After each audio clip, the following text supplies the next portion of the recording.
Day meaning ang color sa kandila na meaning ang mga color sa kandila. Pink nga kandila para sa mga virgin og wala ka hilabte. Orange para to nahilabtan pero gibiyaan mo na inyo nga dagkutan. Katong wala ka bisbisan magdagkot mo kandila nga itom kay ang inyo mga way itong mga kigol ng lagom. Kandila nga itong para masumpa para makitag kahayag ang inyo mga bilahan nga ng lagom na sangatanan. Anya kandila nga brown ni atong nagduha-duhag mahigog mabasiya o dili. Kandila nga pula aron didto nimo idagkot kung aduna kay mga hidigugma. Kandila nga pula, kandila nga green kung magpaka-healthy ka, kandila nga yellow kung aduna kay mga butoy-butoy, mga hupong-hop. Kandila nga puti alang sa kalinaw sa tanan. Yellow is for healing siguro. Mao gali na kung ganahan ka magpakaayo, aduna kay mga balatian sa kalawasan, mo ginahangin mga butoy-butoy, mga hopong-hopong, mga kagid-kagid, mga karkar, mga katul-katul, og mga skin disease, o mga internal problems, mga psychological problems, magdagkot yung kag kandila nga yellow. Aday meaning ang color sa kandila na meaning ang mga color sa kandila. Kung ganahan ka magbalinaw ng imong kinabuhi peaceful ka kay tungod kay mga tao sa imong palibot kasi panghilabot kanimo, panghimaraot kanimo, giput down kanimo, panglibak og pangchismis kanimo, ang mga tao nga judgmental sa imong palibot. Ang imong kuhaw ng hulbuton nga kandila nga pagadagutan gamit ang imi nga posporo puti. Ang utana lang mo sa mga color sa kandila nga inyong ganahang mahibalan ha. Kay suhito ko ana day mo nang kagahapon ang kandila nga akong gipili green. Oo, kaysa kadaghan atong trabaho nga giatubang sa kinabuhi kinahanglan tang healthy gyud ta. Bahala nga meron tag kwarta basta nga atong lawas lig onra. Nang black darling para asa man na.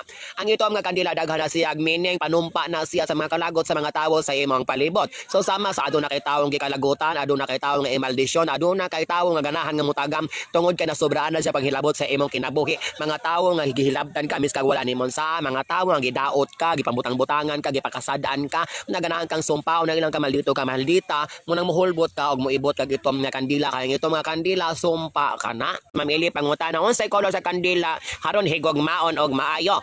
Kasayon dago na madam diha sa Hong Kong man to ka madam digital din no. Kabalo mo sa mga tawo diha especially sa mga OFW nato diha sa laing nasod nga medyo gipangmingaw-mingaw na gyud kay dugan na jud wala ka bisbisi unya nagantos na gyud sa tumang kaoga kay nang ligti na gyud ang mga ngilit sa bilahan kay wala na nabisbisan ang kandila nga inyong pagagamiton na pagadagutan pirting sa yunara pinkish nga kandila. Meaning to say, gapula-pula na siya, kaya nangita na siya og kapares nga mo odjoy mo alho og mubugha sa inyo mga bilahan. Mao na siya para masumpa unya, para masumpa ang inyo pagka-singulares diha, pagkasumpa nga wala mo na bisbisi sa dugay ng panahon, pinkish nga kandila na may pink, na dark pink, baby pink, kanagong light pink pang pinaka-epektibo sa tanan kay pag illegal sa lalaki paglantaw niya sa imong wait lagom-lagom na buti pasabot niya ana daghan na nagyagian nga pagsulay sa kinabuhi mo nga mga lalaki maglisto na siyang mahigugma sa imuha kay paglantaw sa bilahan aduna na eksperyensya sa makadaghan kay mahibalaan man niya nga lagom-lagom na itom-itom na murag star apple nga na overripe violet going to purple going to dirty black.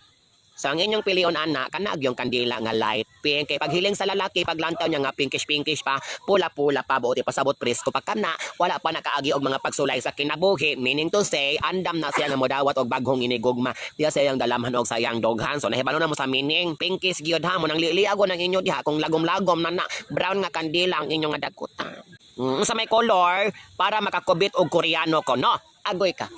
Adunay daghang klase-klase sa mga kandila, adunay kandila nga tag 30 sa 65 duha, adunay ingong kadagkog tudlo, adunay ingong dagko sa kulumagko, adunay dagko kaayo nga pangkandilarya.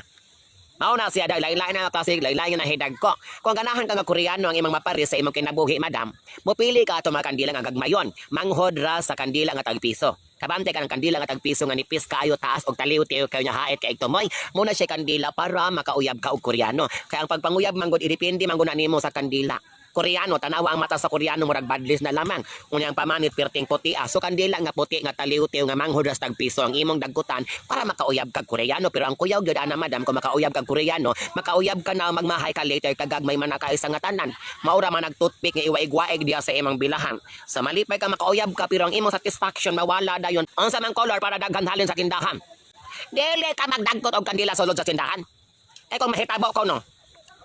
Ang siga sa kalayo sa kandila ni kalatkat sa bongbong. Imbes makaginansya ka maog daw na hinoon ka. Di na siya pwede. O kintahay ko no. Nabisik ka, nagaragkot kag kandila na opos.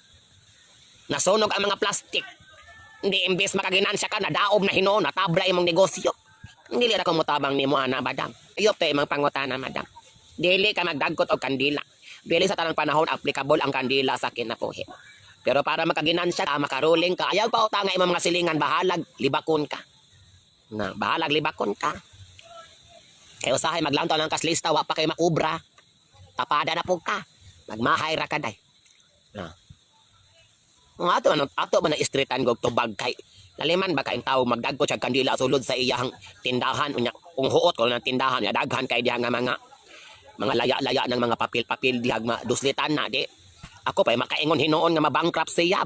Unsa mga kandila dagutan para maluoy ang akong anak na ko nga babayi ka na maghunaw na sa siya unta nga siya nako kung unsa ka kapoy dere sa abroad ay kasayon ra ana day. Kasayon ra. Kabalo ka mapalit ka og kandila nga tag 250. Dili na nimo dagkotan. Ang imong buhaton ana, imong kuhaon nga kandila, pag uli nimo pangita imong anak ibonal na niya. Ibonal na niya para makaamgo na siya. Yop ang iyang gibuhat ngadto sa iyang inahan.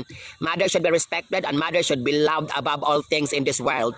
Di nimo dagkotan, pag uli nimo sa Pilipinas, pangita imong anak ihapak niya. Para makaamgo na siya nga sayop ang iyang binuhatan ngadto sa iyang inahan.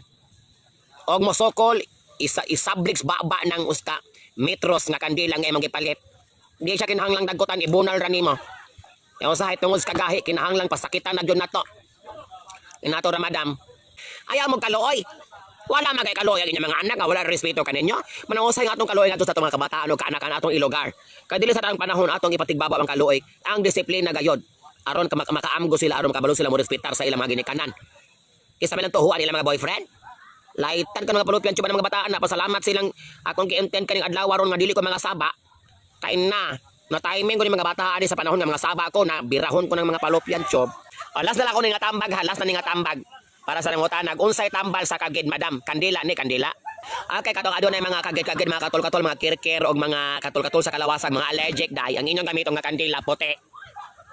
Puti nga kandila nga tag jis. Ang imong buhaton na di nimo patindogon ang kandila wala ra kay istorya. Wala ra kay angayan nga buhaton imo nang dagkutan ang kandila. Human imong palanayon ang kandila pagkalanay sa kandila pangitaon nimo ang imong kagid. Kung asa to imong kagid nga gatapok gaukol imo nang patuluan sa kandila nga nalusaw og nalanay.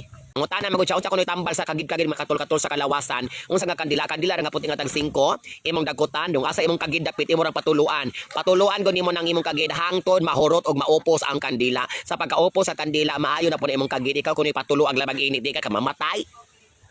Ora to day sayon na kay mga problema day oy.